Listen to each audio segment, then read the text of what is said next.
Tenemos en línea a Fabio Arias Giraldo, secretario general de la Central Unitaria de Trabajadores. Fabio Arias, muy buenos días. Y por intermedio tuyo, un feliz año a todos los trabajadores de la Central Unitaria de Trabajadores y en general a todos los trabajadores de este país.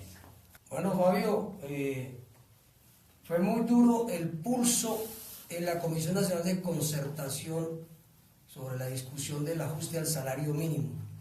¿Por qué no nos sintetizas lo que ocurrió este diciembre sobre este aspecto que terminó en una mezquindad nuevamente del gobierno neoliberal de Santos?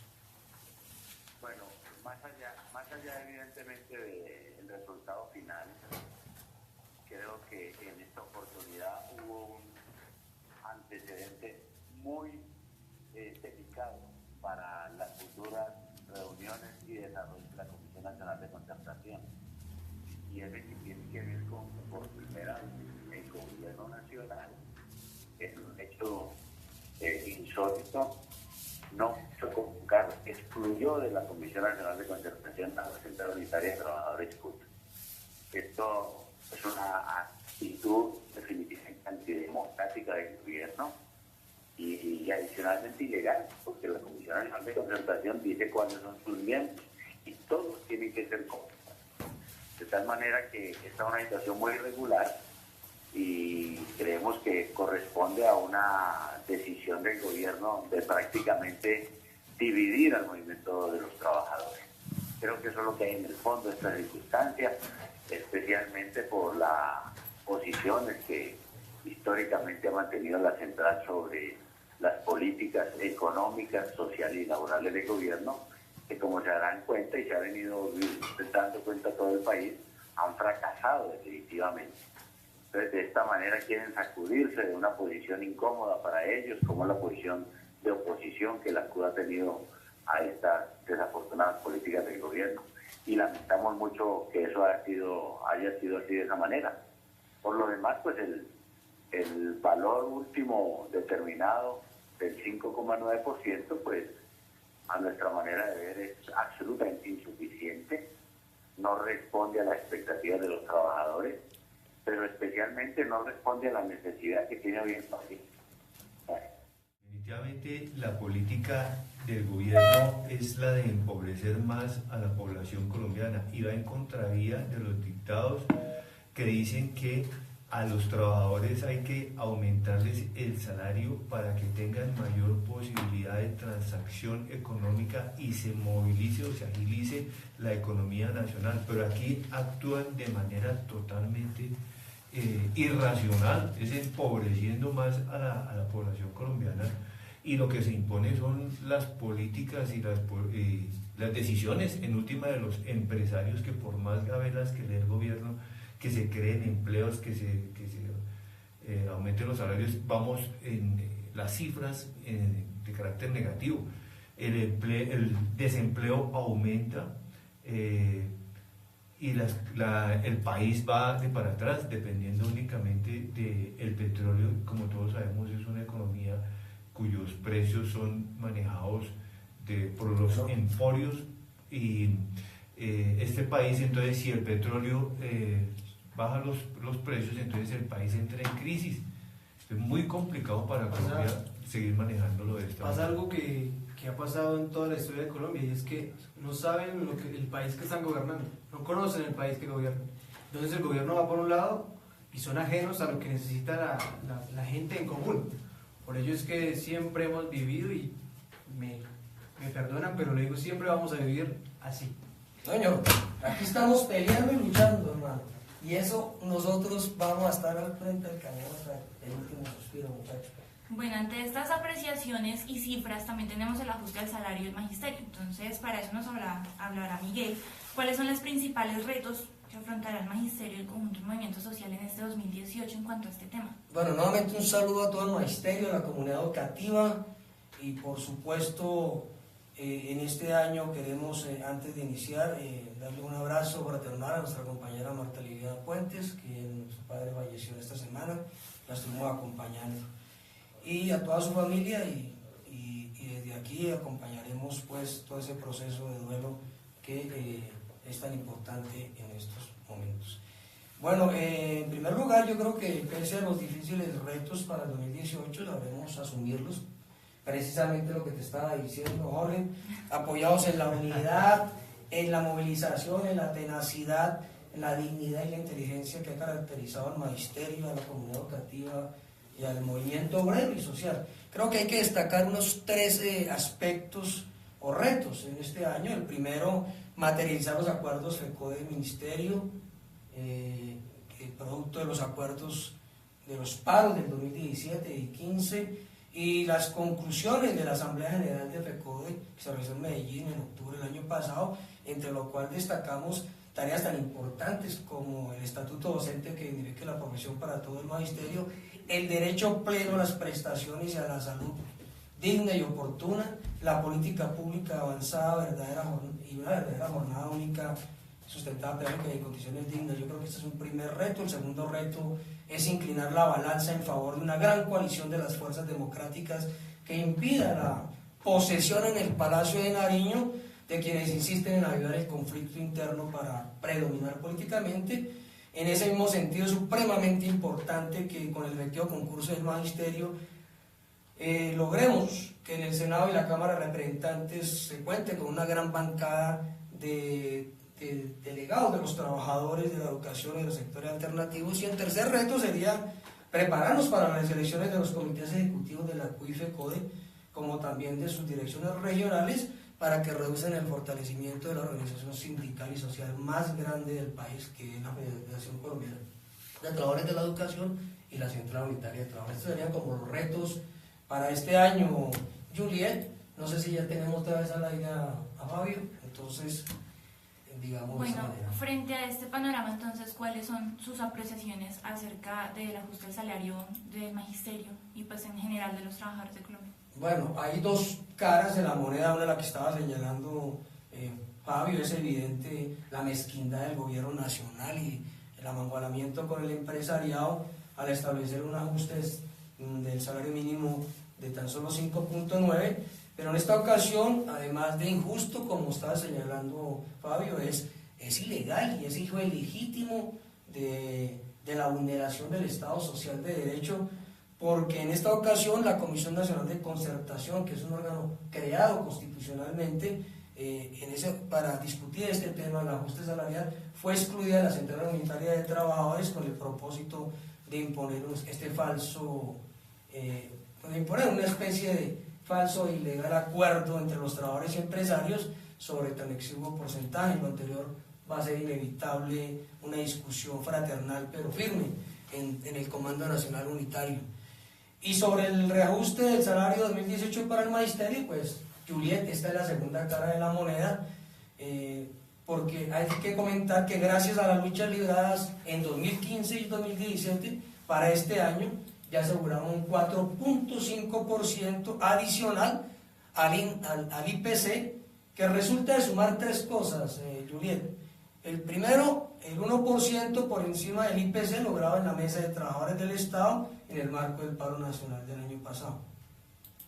En segundo lugar, el 3% correspondiente para este año de la nivelación salarial pactada en 2015 y 2017, que completará en el 2021 el 16%. Entonces ahí va 4%. Y en tercer lugar, el impacto que tendrá la bonificación pedagógica del 6%, que al dividir este porcentaje por 12 meses significa 0.5% mensual adicional, así se paga en diciembre del 2018, el efecto es real. Es decir, que al establecerse el IPC del 2017 en 4.09%, el aumento para el magisterio del 2018 corresponderá a 8.09%, pero si tenemos en cuenta el efecto real de la bonificación, esta alcanzará el 8.59% en el 2014. Ahora bien, estas son las cifras para 2018, pero como lo hemos reivindicado en este programa permanentemente, lo que hay que destacar es la lucha en sostenido por la dignificación del salario por parte de FECODE desde el 2008, al acoger una táctica propuesta por varios sectores, entre ellos Renovación Magisterial, de no seguir sometiéndonos a una comisión de concertación en diciembre que no se mueve más allá de lo incluido en el presupuesto del siguiente año. Bueno, recordémosle a Miguel, al magisterio, cómo ha estado este tema en cifras en los cifras. últimos 10 años. Bueno, no sobra recordar que los puntos obtenidos por encima del decreto de salarios o del IPC de cada año entre el 2008 y el 2018, pues aquí hemos insistido en esas cifras. Vamos a resaltar algunas. Una, el 18.5% promedio por encima de los decretos de salarios entre el 2008 y el 2010 a los docentes del 1278. Dos, la prima de servicio lograda en 2013 para todos los docentes, que desde el 2015 reconoce la mitad de un salario cada 15 de julio, lo que tiene un efecto mensual de 4.16%, que es para siempre. Tres, la nivelación salarial del 16% lograda en los paros de 2015 y 2017, la cual se complementará en 2021 y que en este momento va en el 9%. 4. La bonificación pedagógica con efectos salariales lograda en el paro del 2017 y que aumentará progresivamente en 6% en 2018, 11% en 2019 y 15% en 2020 y en adelante, con la posibilidad de incrementarse del 2021 en adelante. Y el 1% adicional al IPC logrado en la mesa de los trabajadores del Estado con las organizaciones sindicales agrupados en las 3 centrales durante 4 años, 2015, 16, 17 y 18. A lo anterior tendremos que sumarle el efecto que ha tenido el 9%, el 15% o el 30% adicional al salario de los docentes del grado 2 si tienen especialización, maestría o doctorado respectivamente, como ya lo hemos afirmado. Estas cifras que demuestran, Juliet, que en un docente del 278 logró aumentar su salario por encima del IPC y o de los decretos salariales entre 2008 y 2018 en un 36.16% sin especialización, en un 45.16% con especialización, en un 51.16% con maestría y en algunos casos de doctorado 66.16%. Y un colega regido por el decreto 2277 del 79, en el mismo lapso del 2277 alcanzó 17.66% entre el 2008 y el 2018. La diferencia de los porcentajes de aumento entre los docentes y directivos docentes regidos por el decreto 2277 y el decreto 78 se debe a una decisión consciente y justa de la organización sindical de disminuir la brecha entre unos y otros. Obviamente los porcentajes anteriores no incluyen, Juliet, varios aspectos. El primero de ello, el 95% de docentes que ascendieron o se reubicaron por vía de la evaluación diagnóstica o formativa en la primera cohorte. Y un segundo asunto que no incluyen estas cifras, obviamente, es que ya está pactado. Es lo que ya está pactado entre el 2019 y 2021 en cuanto al 7% que resta de la nivelación salarial y a la progresividad de la bonificación pedagógica del 11% en 2019 y del 15% en 2020. Bueno, ¿cuál sería la conclusión que nos deja todo este tema? Bueno, reiteramos algo que hemos dicho, Andrés, y es que si bien no hemos logrado el salario profesional, nadie puede negar que no ha tenido efectos concretos la lucha en sostenido por la mejora salarial. En ese sentido es muy importante valorar mejor los resultados de los acuerdos logrados por los paros y mirarlos en su conjunto, 2013, 2015, 2017, así tengamos diferencias en los procedimientos o en las formas en que se han levantado. En segundo lugar, creo que vale la pena señalar que hay que atenerse fundamentalmente a estos hechos y no a la verdad que prefiere a veces la injuria o la afirmación sin sustento. En este caso hay que tener en cuenta las cifras. En tercer lugar, que estas cifras sirvan para reiterar que la lucha sí paga, desbaratando las perversas intenciones del gobierno nacional y sus acólitos que han pretendido convertir la reposición académica y el agotamiento de los educadores en un instrumento de división con el propósito de que no batallemos para materializar las conquistas alcanzadas y los acuerdos que están pendientes por cumplir por parte del gobierno. Y por último, pues lo anterior no desconoce que el gobierno nacional, pues cuando retrocede fruto de la lucha, intenta recuperar lo perdido por otro conducto. En este caso, un ejemplo de ello es el desconocimiento de las primas extralegales a varios departamentos, que en este momento, en el caso de Susana, les implica casi 1.200.000 que les dejaron de pagar a partir de este año. Y por supuesto, la intención de desvirtuar la evaluación diagnóstica formativa, no dándole garantías a los compañeros de la segunda corte como se la dio a la primera corte. Pero esto lo que demuestra es que es la mezquindad neoliberal y el poder del adversario. No demuestra que la lucha no pague, ni que la lucha no sea eficaz socialmente. Es decir, en conclusión, la lucha sí paga. Bueno, aquí están presentes el delegado electo para la Asamblea de Delegados de la ADE y el presidente electo de la ADE. Entonces, ¿qué le parece si hablamos sobre los retos que hay para este 2018, este regreso a clases en cuanto a cobertura, jornada única y bueno, todos los temas que hemos estado tratando desde el año pasado? Miguel, a mí me parece que uno de los primeros retos que tenemos en las instituciones educativas es fortalecer los gobiernos escolares para llevar a cabo la política de autonomía institucional, de la autonomía de los colegios. Y es una primera tarea en esta semana que comienza de actividades, que es donde nosotros los docentes de cada colegio pongamos en los consejos directivos, en los consejos académicos, a los mejores hombres y a las mejores mujeres del magisterio para, de manera conjunta en el gobierno escolar, dirigir a las instituciones educativas y hacer una excelente representación de la comunidad educativa y de la política educativa y el horizonte de cada institución educativa. Esa es una primera tarea, un primer reto, porque esa es la herramienta por esencia fundamental para confrontar las políticas neoliberales. Por ejemplo, en las instituciones donde se ha impuesto la jornada única o donde se piensa colocar la jornada única, el gobierno escolar, la autonomía y la democracia es la que aborda esta discusión y es la que toma las decisiones y decide el futuro de la institución educativa. Bueno, yo creo que esta semana, ya por nosotros los retos del magisterio para este año los planteamos hace unos momentos, es decir, creo que eso queda más o menos claro y preciso. Aquí el punto es, yo creo que hay que aterrizar en las discusiones que va a haber esta semana en los colegios. Esta semana va a ser muy importante en los colegios. Y creo que para tener en cuenta esa discusión, recomiendo que se haga una lectura y una apropiación del decreto 2105 del 14 de diciembre del 2017. El gobierno emitió este decreto. Este decreto habla sobre varios puntos.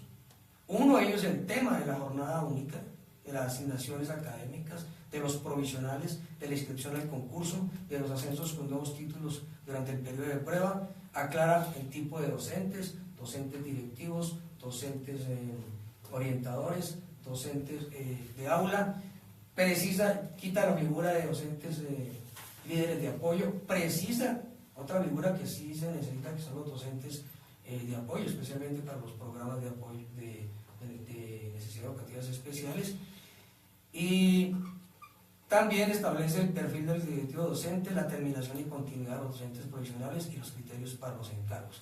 Este decreto va a merecer un detallado análisis más adelante. Evidentemente hay unos aspectos muy positivos, otros aspectos que tienen mucha ambigüedad, tienen alguna ambigüedad, hay otros puntos, pues por supuesto, que no son de buen recibo. Va a ser muy importante una reunión que tenemos de la Junta Directiva con FECODE el próximo lunes para precisar qué puntos fueron de acuerdo y desacuerdo con la federación, pero para efectos de la discusión de la próxima semana voy a tocar 3 puntos, y 2 de ellos tienen que ver con este decreto.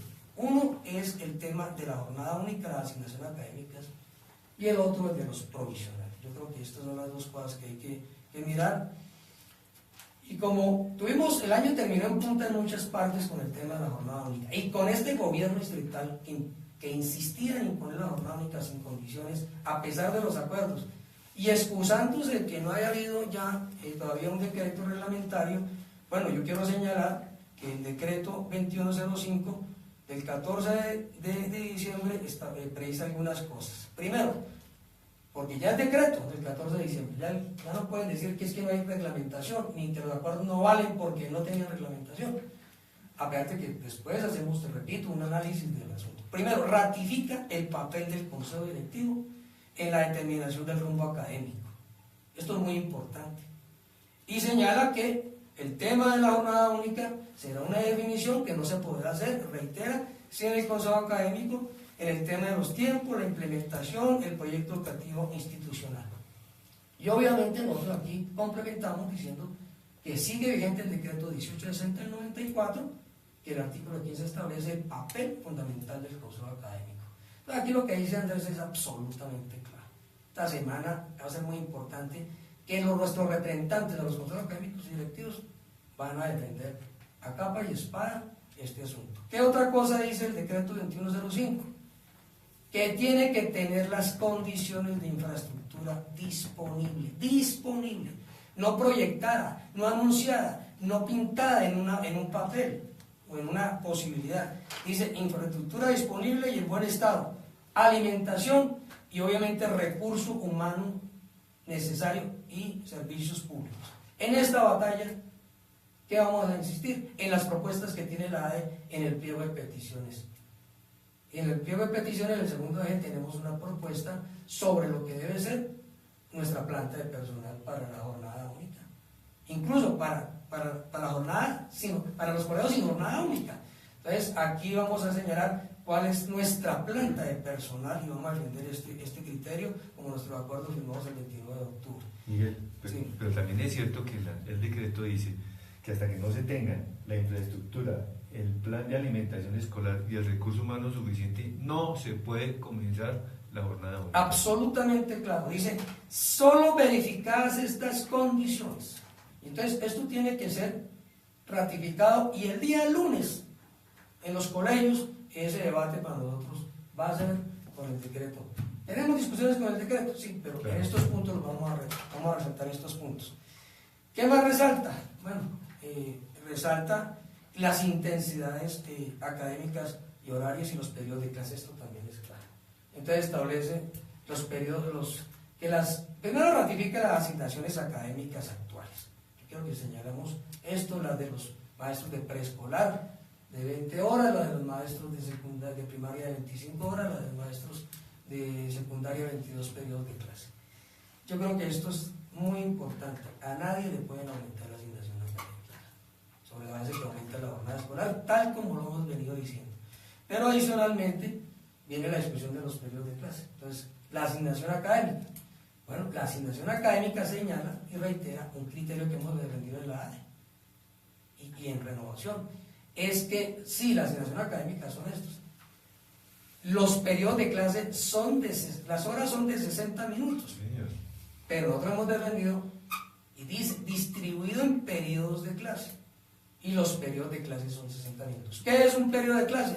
Dice el artículo 3 del decreto 1850 del 2002. Son todas las actividades que contribuyen a desarrollar las áreas obligatorias y fundamentales. Y por eso nosotros hemos defendido el periodo de clases de 60 minutos, 55 van destinados a la asignación académica, a la disciplina específica, y 5 de cada 6 horas, para completar 30 por lo menos, va destinado al descanso. Entonces yo creo que este es el otro punto que nosotros tenemos que quedar claro, que se ratifica. Aquí tenemos muchas discusiones, tenemos un caso muy agudo, en el caso de la localidad Cuarta, Colegio Montevideo, que ha sido un desconocimiento a la jornada y a la asignación académica de las maestras de preescolar y primaria. Miguel, Sí. eso acaba con una discusión y una contradicción supremamente dura en las instituciones educativas, donde no se manejaban los 60 minutos, sino los 55, los 50, los bloques, el minuto por minuto, y eso llevaba a problemas supremamente graves como la reducción de planta de personal.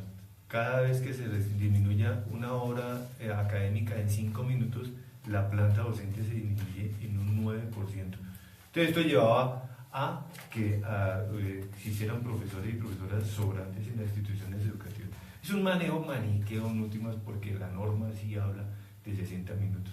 Pues da pena decirlo, pero aquí tocaba decir, oiga, a mí aplíquenme el 1850 porque habla de 60 minutos, para acabar con esa discusión con algunos rectores, algunas rectoras que imponen esa forma de distribución de las asignaturas. Bueno, es absolutamente preciso eso. Entonces la asignación académica se ratifica, el tema de los periodos de clase se ratifica, y creo que viene la rediscusión, el tema de la jornada laboral. Aquí, esta es una discusión que vamos a tener, Muy porque dura, la con este administración decreto. insiste en que sí, que la jornada laboral es de 6 horas, pero para los casos de jornada única insiste en que no tendrá en cuenta que empiece y termine al mismo tiempo. Entonces, lo que quiero señalar con esto es que precisamente esa es una pelea que sigue con el gobierno nacional, pero queda un asunto claro, es que seguimos teniendo y respetando los nombramientos de mañana, tarde o noche. Esos nombramientos de mañana, tarde o noche priman para nosotros como maestros en las jornadas que tienen jornada mañana, tarde o noche.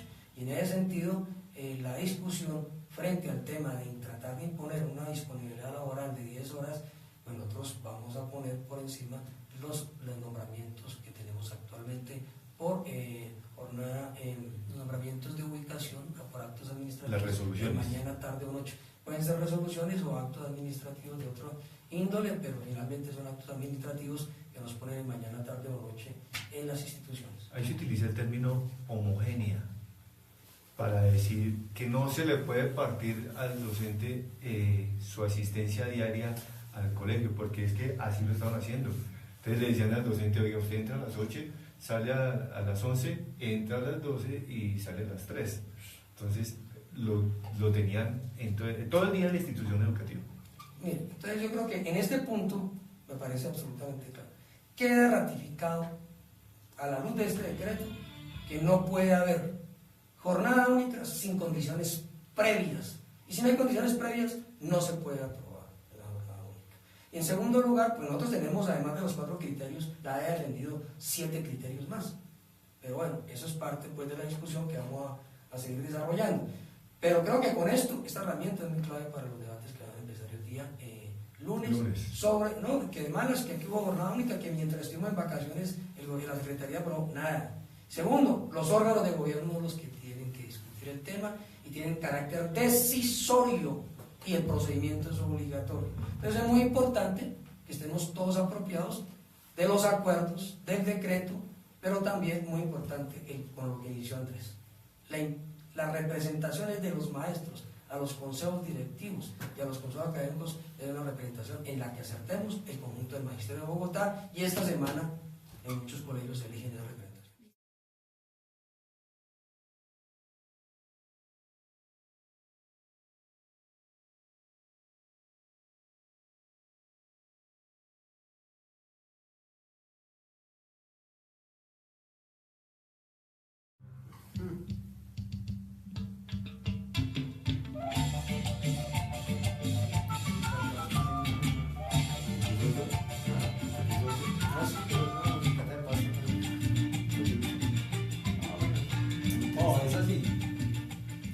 Bueno, estábamos ambientando ahí con la música de Pasto, carajo.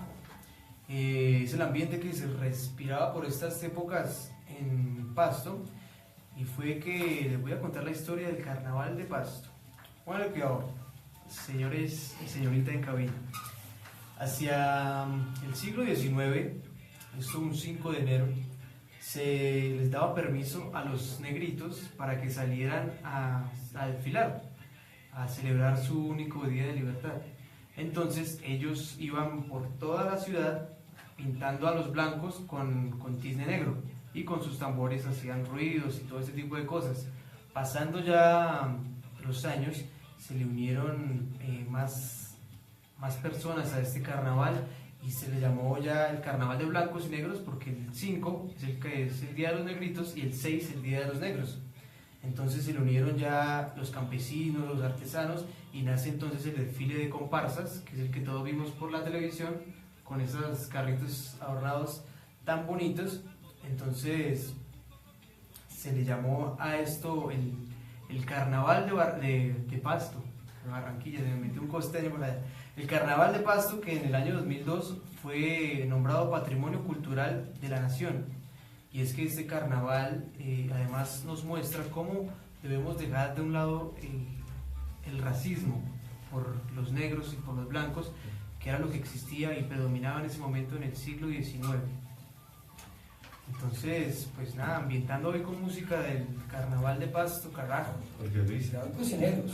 de blancos y negros. Y Jorge Luis, valga la pena mencionar la riqueza artística y de toda índole que se demuestra en la confección de las de las carrozas. En las Yo carrozas. por ahí vi algunos videos realmente impresionantes que vale la pena difundir, porque eso hace parte pues, de ese aporte y ese compromiso que tiene ese pueblo de Pasto. Sí, los pastusos tienen un arte y una cultura muy extensa a todo, para mostrarle al mundo y a Colombia que los pastusos no son como los tenemos en la cabecita.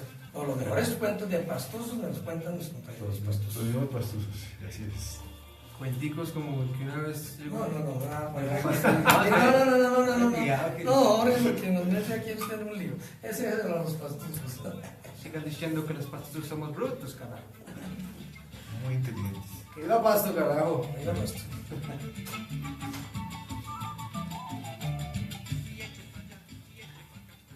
Bueno, este año se cumplen 100 años del movimiento estudiantil universitario de Córdoba y pues que fue un aporte fundamental a la democratización de la educación superior en toda la región latina. Para hablar de ello nos acompaña Miguel Ángel Urrego Ardila, él es doctor del Colegio de México y de la Universidad de Puerto Rico, profesor de la Universidad de Michoacán y director de la Red para el Estudio de las Izquierdas en América Latina. Miguel, buenos días, bienvenido a Encuentros Pedagógicos. Buenos días, muchas gracias por la amable invitación. Un saludo a todos los maestros y maestras y a todos los que nos escuchan en la radio, en Encuentros Pedagógicos. Bueno, maestro Miguel, son 100 años del movimiento estudiantil de Córdoba y 50 años de varios movimientos estudiantiles en América Latina, como el de México, los movimientos en Estados Unidos y el francés en Europa, que tuvo efectos también en Alemania. Esto es una oportunidad excelente para el fortalecimiento de la memoria histórica.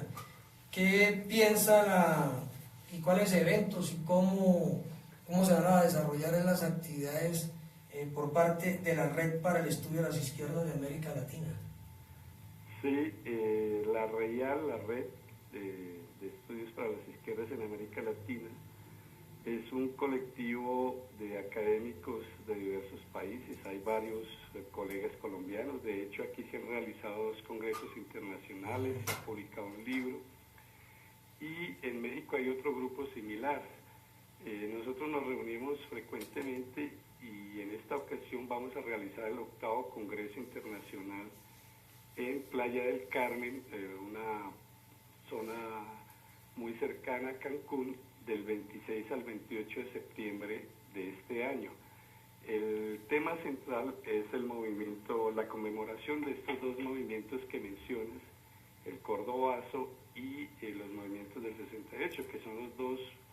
El primero es el movimiento más importante en América Latina en el siglo XX, y el segundo pues agrupó, como lo señalas, una gran diversidad de eventos en diferentes países del mundo. Entonces es una situación muy particular, una coincidencia feliz para que reflexionemos en torno a un tema que va a estar al orden del día en los próximos años, debido pues a la crisis que viven las universidades públicas en la mayor parte de América Latina.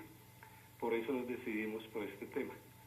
Bueno, creo que esta también va a ser una excelente oportunidad, además del fortalecimiento de la memoria histórica, pues de afrontar y tener los elementos y reiterar los planteamientos vigentes de estos movimientos en la actual discusión sobre la educación superior en Colombia, en América Latina y en el mundo. Y creo que pues aspiramos a vernos en México en este segundo semestre, maestro Miguel, pero también creo que vale la pena tener en cuenta que en esa oleada de movimientos, unos años después se produjo el movimiento estudiantil del 71, que va a cumplir 50 años próximamente, y también sería muy importante plantear en el evento nacional, en el evento internacional, dejar también los preparativos hacia la celebración del movimiento estudiantil del 71, el más extenso y profundo que ha tenido el país, y el más desconocido. Sí, los movimientos estudiantiles que mencionamos son fundamentales porque plantearon como el programa básico de reforma universitaria para toda América Latina. En Córdoba se plantearon los temas de autonomía, cogobierno, libertad de cátedra, de la organización democrática de las universidades, de la concepción global sobre las universidades latinoamericanas. Entonces, esa agenda está totalmente vigente. Y en Colombia, como lo señalas, en el 71 vivimos un poco más tarde el estallido del movimiento, pero giró en torno a los mismos temas: autonomía, cogobierno, libertad de cátedra, financiación, etcétera. Entonces, es muy importante mantener esa reflexión, sobre todo, como decía hace un instante, porque la crisis universitaria se ha renovado, y en muchos lugares, por ejemplo en México, tenemos 5 grandes universidades estatales en crisis financiera, y eso está planteando nuevamente los debates sobre autonomía, sobre financiación, etcétera. Bueno, tenga a Radio Revista Encuentros Pedagógicos como una parte de la red y específicamente para la convocatoria del 8º Congreso de la misma con este temario. Una pregunta final, ya cambiando de tercio, como ya dice. Hace unos días salió el 27 de diciembre del 2017, se conoció la ley 1874, la ley que modifica parcialmente la ley que modifica parcialmente la ley 115 del 94 frente al tema de la enseñanza de la historia. Nosotros vamos a hacer aquí un análisis más tranquilo en los próximos días, pero queremos aprovechar su estadía aquí en Colombia, Miguel, para conocer su opinión sobre esta ley, de la cual creo que se ha hecho más bulla de lo que realmente es, y tenemos algunas prevenciones, por lo menos en mi opinión, que hay que tener en cuenta frente a la intencionalidad de esta ley. Sí, en efecto, hay que examinar con detalle la ley, pues, digamos, aunque aparentemente tiene una gran intención de hacer de la historia un eje central, al final no es tan claro cómo se vaya a realizar eso, o si eso es efectivamente lo que se va a hacer.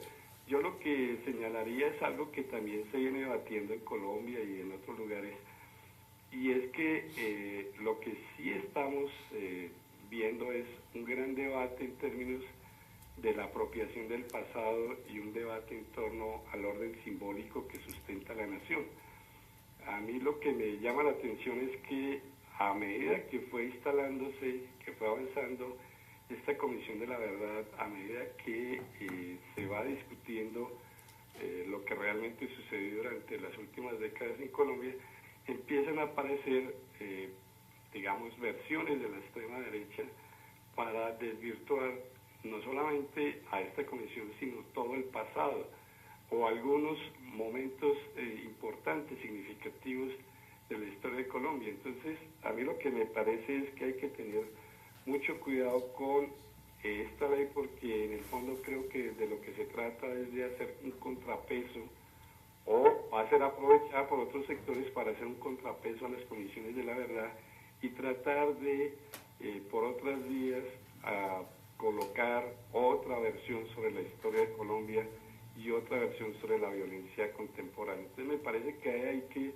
examinar con detalle lo que está sucediendo en torno a la historia de Colombia, porque lo que veo es que hay esas dos vertientes, y hay una clara intención de la extrema derecha de desvirtuar los grandes sucesos de la historia nacional y colocar todo en términos de blanco y negro, de influencias comunistas, castrochavistas, etcétera, y de esa manera, digamos, sacar del escenario simbólico de la nación a grandes sectores y a sucesos claves de la historia nacional. Maestro, yo creo que estamos de acuerdo en el punto. Me han preguntado sobre la ley y yo he dicho, el veneno está en el punto 6, la intención de hacer una comisión que nos lleve a una especie de historia oficial, y eso sería muy grave para, ahí sí, para la memoria histórica que se dice, se pretende fortalecer con esta ley. Entonces, pero seguiremos haciendo sobre el particular análisis. Ya conocimos un artículo del rector de la Universidad Pedagógica Nacional, Sí. Y en ese sentido, maestro Miguel, cuente con nosotros, con el equipo, y más adelante le comentaremos a la audiencia también algunos temas sobre historia que hemos discutido, para hacer desde Encuentros Pedagógicos, desarrollar desde Encuentros Pedagógicos unos temas sobre la historia inédita nacional y la historia de la izquierda. Profesor Miguel, muchas gracias y un abrazo. No, muchísimas gracias a ustedes. A través de la página les haremos llegar la convocatoria al Congreso para los interesados. Muchísimas gracias y buen día para todos. Bueno, buen viaje. Bueno, gracias. Un abrazo para todos. Bueno, hasta ahora pasamos a escuchar poesía. Pues ya, me toca a mí. Vea. Hablaba de un pastuso. No, mentira. Insiste. No, mire, este es un poema de los primeros que yo escribí y me lo publicaron en una libreta que sacaron del foro institucional en mi colegio. Se llama Han quedado temblando en el viento las ganas de tocarte. Como una esfera pálida son mis ojos a los que remito mi alma después de un mal día. Las ganas de envolverte en mi crudo y mortal cuerpo que sucumbe al rozar el tuyo son ya propias en las horas de un poniente que pinta colores y vastedades de sueños al morir el día. Han quedado atrás los sopetones de la vida. La secuencia de nuestros atardeceres parecen ignorar al mundo que pide ayuda en silencio. Son lugares, son momentos cuando los sueños arrebatan la realidad para fundirnos en un instante de felicidad, como se funde el atardecer totalmente sombrío. Han quedado temblando en el viento un recuerdo, una triste canción. No somos más que cazadores de buenos momentos que cruzan ocasos extrañándose, pero aún así, sabiendo que tu cuerpo siempre está allí para mí y mi alma siempre tiembla en tu pecho al besar un recuerdo. Así es. Muy bien, Jorge Luis. Y me alegra mucho que ya tengas impresos parte de tu producción poética. Es un avance significativo para darles esa permanencia y poderlos compartir con quienes te escuchamos y admiramos la forma Muchas gracias, de Andrés. escribir, Jorge Luis. Bueno, de mi parte voy a comentar algo de formación docente. Me parece sumamente clave que los compañeros conozcan que está planteada en la Secretaría de Educación, en el Comité Académico de Comisiones de Estudio CASE, una discusión sobre el inconveniente que se ha tenido en las solicitudes de los docentes para las comisiones de estudio remuneradas, sobre todo para las remuneradas. Con la Secretaría de Educación tenemos una contradicción muy fuerte porque la Secretaría de Educación, una vez se han aprobado las comisiones de estudios remuneradas, cuando llegan a personal docente, a talento humano, allí la Secretaría dice que no hay disponibilidad para nombrar los reemplazos, o sea, los profesores provisionales que reemplazan a los docentes que se hacen comisión de estudios remuneradas. Le hemos insistido a la administración que la administración tiene que hacer el esfuerzo político, porque lo que está echando atrás es una política de avance que fue propuesta por la Asociación Distrital de Educadores, por estos representantes en su comienzo, por Miguel Ángel Pardo Romero, por mí, Andrés Cuides, y que ha tenido unos avances, primero en haber logrado la normatividad, la resolución 2898 de 2012, el único ente territorial en el país que ha hecho esta regulación, y que ha permitido que año tras año, desde 2012, los docentes puedan contar con un comité que aprueba en lo fundamental las solicitudes para comisiones de estudio en el país y en el exterior. Entonces, la última reunión en Secretaría de Educación llevó esa discusión. Se le solicitó de manera oficial a la Secretaría de Educación que cambiara la política y que echara para adelante todo lo posible para nombrar los provisionales. Ahí lo que dicen es que no hay la disponibilidad, es un debate que tiene que abordar la Junta Directiva, en manos aquí ya de nuestro presidente Miguel Ángel Pardo Romero, porque es una discusión que también hay que hacer con el Ministerio de Educación Nacional, en el sentido pues de esta crítica momento que se vive con los provisionales a nivel regional y a nivel nacional. Miguel, ¿cómo quedan entonces los provisionales en este tema? Bueno, sobre el tema de los provisionales, que es los temas que estábamos discutiendo, el decreto que estábamos analizando, el decreto 2105, 14 de diciembre del 2017, expedido por el Ministerio de Educación Nacional, nos da la salida a un tema que ha defendido la ADE en Bogotá y que tenía acuerdos con las secretarías anteriores y que esta Secretaría de Educación no quería cumplir, pese que los acuerdos de FECODE quedaron consignados, y es que los provisionales deben continuar en su cargo si se les requiere en la entidad territorial. Y en este caso quedó absolutamente claro en el artículo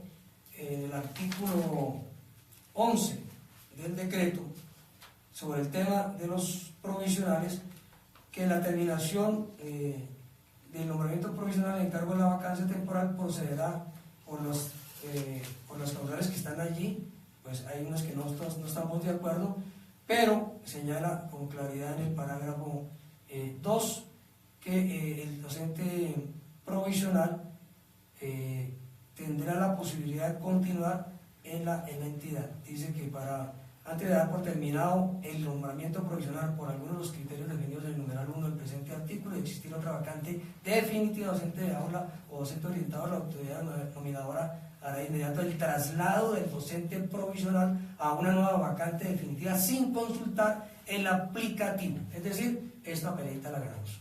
Luego, no hay hoy motivo ni razón para que los compañeros provisionales que venían laborando y que en su colegio se cerró el programa y se requiere en otro colegio, ese compañero tiene que ser nombrado, como lo hemos dicho a la administración, como se lo dijimos a la administración durante todo este periodo, y debe continuar. Es decir, no puede haber en este momento cambiazo. Si en un colegio se terminó el programa o se terminó y se le requiere a ese compañero en otra parte, en otro colegio, debe ser nombrado el mismo provisional, y eso para nosotros protege a la mayoría de los 6.000 provisionales que están en Bogotá, y estamos atentos, como hemos estado atentos estas vacaciones, con los compañeros provisionales. Entonces, así, Juliet, queda el tema de los provisionales, y creo que es muy importante. No estamos de acuerdo con algunos criterios que quedaron allí para terminar el contrato de los provisionales, pero este punto que era garantizar, fortalecer la estabilidad laboral de nuestros profesionales, ha quedado respaldado en el decreto 2105, artículo 11, el parágrafo 2. Entonces creo que llamó la atención sobre el particular. Y por último, Juliet, creo que esta semana se va a seguir presentando la discusión sobre el tema de las actividades de la Semana de Desarrollo Institucional. Aquí queda absolutamente claro, hay un comunicado de la ADE en la cual hicimos una orientación y precisiones, le pedimos a los compañeros que lo respalden. Esta semana tuvimos, al final de diciembre tuvimos algunas quejas de algunos colegios, esta semana algunas otras, pero yo quiero resaltar en 2 puntos que me parecen absolutamente claves. Son 2 semanas de desarrollo institucional, una no presencial y la otra presencial. ¿Deben haber actividades? Sí, pero las actividades deben desarrollarse en la semana presencial, que inicia a partir del día lunes 15. La anterior semana no era desarrollo no presencial, y adicionalmente habíamos acordado que no hubiera actividades virtuales. Pero en segundo lugar, quiero señalar que quien define cuáles son las actividades de desarrollo institucional son los consejos directivos, previa discusión de los consejos académicos. Luego, si a alguien se le ocurrió poner tesis de grado el 9 de enero, pues eso no tiene ninguna validez, porque inmediatamente el día lunes los representantes de los consejos académicos y directivos deben replantear si hay unas actividades de desarrollo institucional que no corresponden a lo que debe ser la academia, a la pedagogía y a la racionalidad, que es un elemento del sentido común para todos estos casos.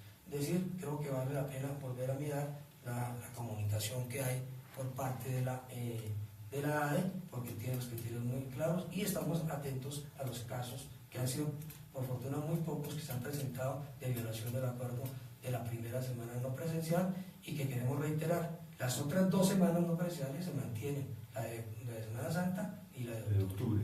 No, de manera práctica, Miguel, esta semana que comienza labores es la semana donde se van a desarrollar las actividades de carácter institucional para responder a lo que se diseñó desde el Consejo Directivo en acuerdo con el Consejo Académico, y no hay otra figura que sea impuesta, porque es violar realmente lo que acordó la Asociación Distrital de Educadores con la Secretaría de Educación.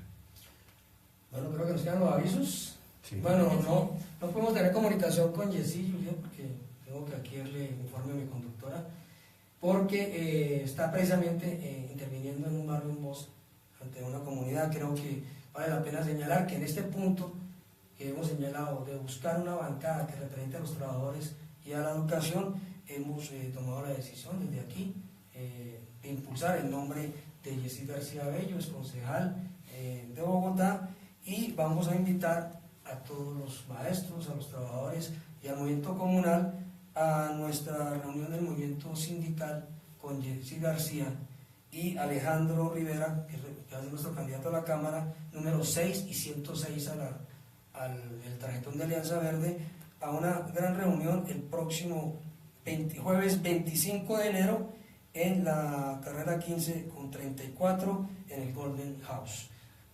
O sea, de este jueves en 8 vamos a hacer un gran acto del movimiento obrero, del movimiento sindical, apoyando estas candidaturas, en el caso de Bogotá, a la Cámara Alejandro Rivera y al Senado a Jessy García. Y en segundo lugar quiero... La invitación era a las 6 de la tarde. Perdóname, claro. Sí, y repetimos la dirección. Carrera 15, número 3404, Golden House. Y queremos, no alcanzamos a hacerlo como hubiéramos querido, hacer la denuncia de lo que ha sido la represión del gobierno argentino, del presidente Macri, al movimiento social, al levantamiento que hubo en la defensa de los derechos de los pensionados, en contra de esa reforma pensional. Y entonces ahora el gobierno de Macri ha procedido a perseguir y acusar injustamente a los compañeros que estuvieron en esa movilización, y en ese sentido ahí se ha una persecución contra los compañeros del Partido Socialista de los Trabajadores Unificados de Argentina, y llamamos a todos y todas a que vean las páginas de Renovación, www.renovacionmagisterial.org, donde hay una carta dirigida a Macri para ser firmada por todos los ciudadanos que quieran de América Latina y del mundo, y en segundo lugar escuchar el audio de las denuncias que hacen nuestros compañeros trabajadores argentinos, y especialmente los compañeros del Partido Socialista de los Trabajadores Unificados de Argentina. Esa es la invitación. Uno de los mejores ejemplos que se tienen en América de los gobiernos regresivos que imponen las políticas neoliberales y que golpean a la población, y en Argentina en especial a quienes han brindado toda su vida de trabajo y que están en el estatus de pensionado, donde el gobierno desconoce todos los derechos y los arrasa por completo. Bueno, tenemos sintonía, ¿cierto? Tenemos muchas sintonías, sí señor, en nuestra página de Facebook, Renovación Magisterial. Agradecemos a todas las personas que se unieron a nuestra emisión en vivo. Les recordamos que todas las emisiones las pueden encontrar en el canal de YouTube Radio Encuentros Pedagógicos. Les agradecemos por haber venido y nos vemos la próxima semana de 9 a 10.